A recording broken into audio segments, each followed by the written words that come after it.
네, 계속해서 책 속의 제주 이어갑니다. 모슬포에서 책방을 운영하는 신의주 책방지기가 오늘도 함께 하는데요. 새 달인 2월의 주제는 제주 신화입니다. 종종 다루는 주제이지만 그러면서도 들을 때마다 참 신선한 주제인 것 같아요. 오늘 함께 살펴볼 2월의 첫 번째 책, 어떤 책인가요? 네, 말씀하신 것처럼 이 책 속의 제주를 통해서 제주 신화에 관한 책을 좀 많이 소개를 드렸었는데요. 이번에는요, 남녀노소 정말 누구나 쉽게 우리 제주 신화를 좀 가까이 접해 볼 수 있는 그런 책들로 좀 꾸려봤습니다. 또 이번에는요, 우리 아이들과 함께 보면 좋을 법한 그런 그림책을 한 권 가지고 왔는데요.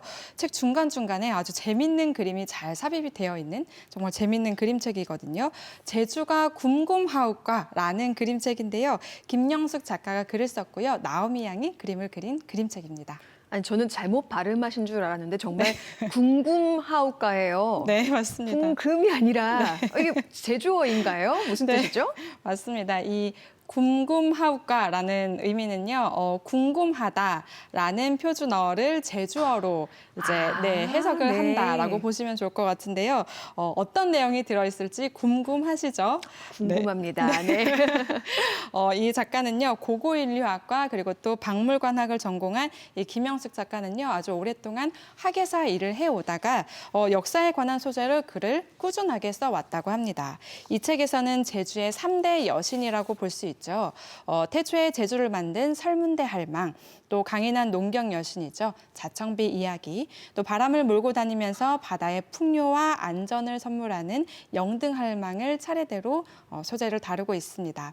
또 신화뿐만 아니라요, 여기에 상상력을 좀 더 보태어서요, 제주의 지리적, 문화적, 그리고 또 역사적인 환경까지 아주 잘 풀어내고 있는데요.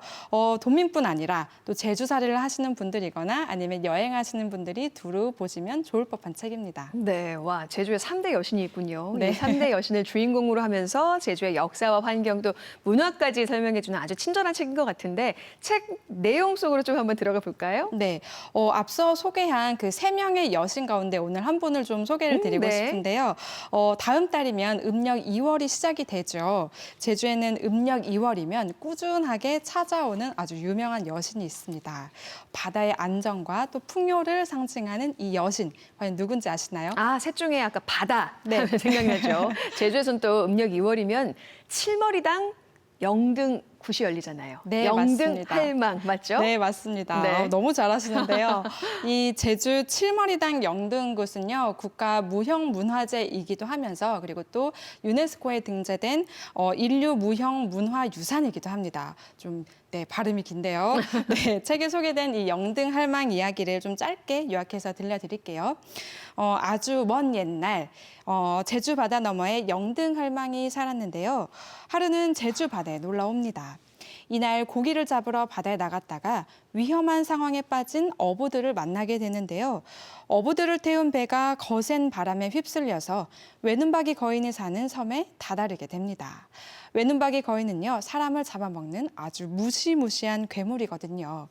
영등할망은 이 괴물을 잡아먹힐 위기에 놓인 이 어부들이 가여워서 구해주기로 결정을 합니다.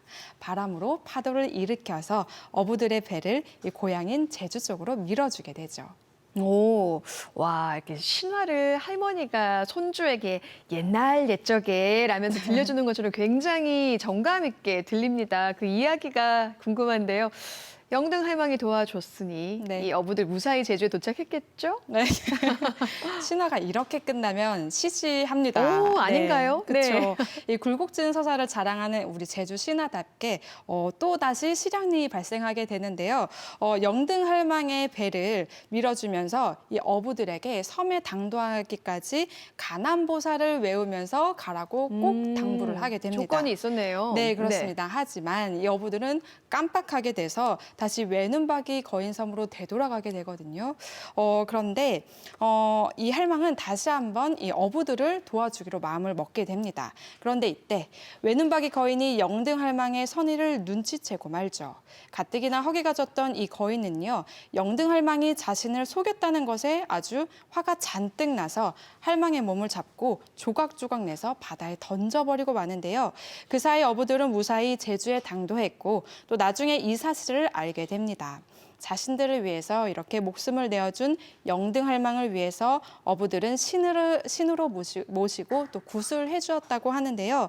이때부터 어부와 해녀들에게 이 영등할망이 바다에서의 어떤 재앙을 막아주고 그리고 또 해산물을 아주 풍요롭게 잡을 수 있도록 도와주는 수호신이 되었다고 하네요. 그렇군요. 아, 처음부터 당부의 말을 잘 들었으면 얼마나 좋았을까 싶은데 이렇게 영등할망은 제주 사람들을 가엾게 여겨서 목숨까지 희생한 신인데 바다밭을 일구며 사는 어부와 해녀들에겐 특히나 또 이렇게 중요한 신일 수밖에 없겠어요. 바다의 풍요도 관장한다고요. 네, 맞습니다. 매년 음력 2월이면요, 제주에는 바람이 아주 세차게 거세게 불어올 때가 좀 종종 있는데요. 제주 어르신들은 이때 영등할망이 찾아온다라고 이야기를 많이 하시거든요. 네. 책 속에도 이 부분이 아주 짧게 좀 소개가 되어 있는데 영등할망이 우리 제주섬에 놀러 올 때 바람을 타고 온다 혹은 바람을 일으키면서 온다라고 하거든요. 이때 이 바람의 할망이 가져온 전복씨나 혹은 소라씨, 미역씨 등이 바다에 잔뜩 뿌려져서 바다밭을 더 풍성하게 해준다는 믿음이 있습니다. 그래서 바다의 풍요를 관장하는 신으로도 불리게 되는 거죠. 또 이제 영등할망은요, 음력 2월 1일 한림읍 귀덕리 복덕회를 통해서 들어오고요, 2월 15일 우도를 통해서 빠져나간다고 전해지는데요. 이 기간에 날씨가 좋아지면 그의 농사가 풍년이고 또 날씨가 나빠지면 흉년이라고 하네요. 네, 역시 제주 신화답습니다. 네. 전복, 소라 씨를 가져다 준다는 이야기도 그렇고요. 복덕계, 우도 이렇게 친숙한 지명이 나와서 신화가 참 우리 삶과 동떨어진 이야기 같아도 이렇게 보면 문화라든지 환경과 참 밀접하다는 게 신화를 들을 때마다 굉장히 신선하게 다가오는데요. 그러니까 신화를 잘 알면 그 지역의 역사 그리고 문화를 잘 알 수 있을 것 같아요. 네, 맞습니다. 이 제주 신화를 이해하는 일은요, 제주 사람들이 어떻게 이렇게 문화를 가꾸고 또 역사를 일구어 왔는지를 이해하는 것과 일맥상통한다라고 보시면 좋을 것 같거든요. 영등할망을 통해서 이 제주 사람들에게 바다는 두려운 장소이긴 하지만 생활에 있어서 꼭 필요한 곳이다라는 것을 알 수가 있었습니다.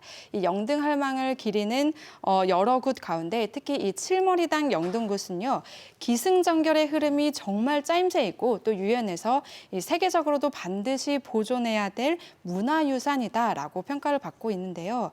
영등신을 맞이하고 작별할 때까지의 모든 과정이 이 영등굿에 잘 녹아나 있거든요. 신을 소환하고 풍어를 기원하고 또 조상신에게 예를 드리고 또 바다에 술과 밥, 또 떡을 띄어 보내죠. 이런 아주 깊은 정성이요, 이 신과 또 제주 사람들의 삶이 매우 밀접하다라는 것을 반증해주는 네, 예이기도 합니다. 정말 그 안녕과 풍요를 기원해야 했기에 얼마나 정성껏 이 굿을 올렸을지 다 이렇게 느껴집니다. 신화 이야기 참 언제 들어도 이렇게 재밌어요. 이 책에서는 신화 이야기로만 끝나는 게 아니라 이런 신화와 연결된 제주의 문화, 환경, 자산을 소개하고 있다고요? 어떤 내용이에요? 아, 네, 맞습니다. 이 신화 이야기 뒤편에요, 영등할망이 들려줄게라고 해가지고요, 제주 바다와 관련된 이야기를 계속해서 풀어내고 있거든요. 네.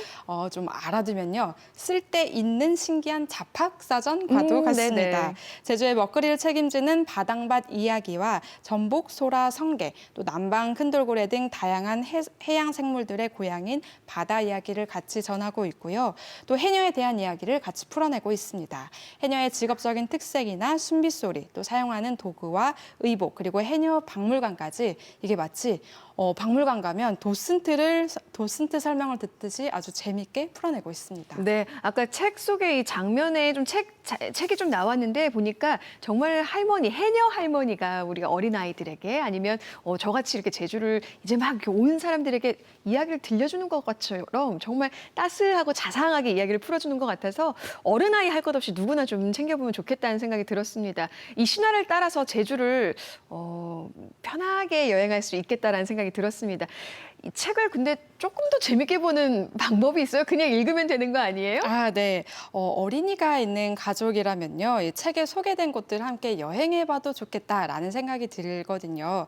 왜냐하면 이 역사에 대한 부분을 정말 잘 다뤄주고 있습니다. 이를테면요. 조선 영조 때 과거를 치르기 위해서 제주를 떠났던 제주 사람 이 장한철이 일본에 표류한 적이 있었거든요. 이를 다룬 책 표해록이 국립제주박물관에 전시되어 있거든요. 네. 네, 또 우리가 잘 알고 있고 이 책에서도 설명이 되고 있는 이 하멜 표류기에 대한 이야기는요. 안덕면에 위치한 하멜 상선 전시관에서 만나볼 수 있습니다. 책을 읽으면서요. 제주 여행길을 한번 올라보시는 것도 좋은 책 읽기 방법이 될 것 같네요. 아, 정말 꿀팁까지 이렇게 알려주셨습니다. 자, 그럼 우리가 이제 다음 주는 설날 그 다음 시간에 또 제주 신화에 대해서 알아볼 텐데 어떤 책을 소개해 주실 건가요? 아, 네. 오늘 또 이제 할망 이야기를 또 할망신화에 대한 이야기를 했는데요. 네. 제주에는 1만 8천여의 신들이 있다고 네. 이야기를 하죠. 그중에 절반 이상이 여성신이기도 합니다. 그리고 대부분이 할망신화이기도 한데요. 제주뿐만 아니라 우리 한국에는 정말 많은 할망신들이 있다고 하거든요. 그에 대한 이야기를 좀 전해드리려고 합니다. 김경희 작가가 쓴 책인데요. 한국의 할매신을 만나다라는 이야기 소개해드릴게요. 네, 다음 주, 다다음 주도 또 제주의 신화 어떤 이야기 들려주실지 기대가 됩니다. 아, 요즘 방학이라 아이들 집에서 우리 아이 뭐 하지? 자꾸 TV만 보는데 게임만 보는데 하면서 걱정하시는 부모님들 이번 달 이렇게 책 소개 잘 보셨다가요. 도서관에서 한번 빌려보시면 더 좋을 것 같습니다. 오늘도 친절한 책 안내 잘 들었습니다. 고맙습니다. 감사합니다.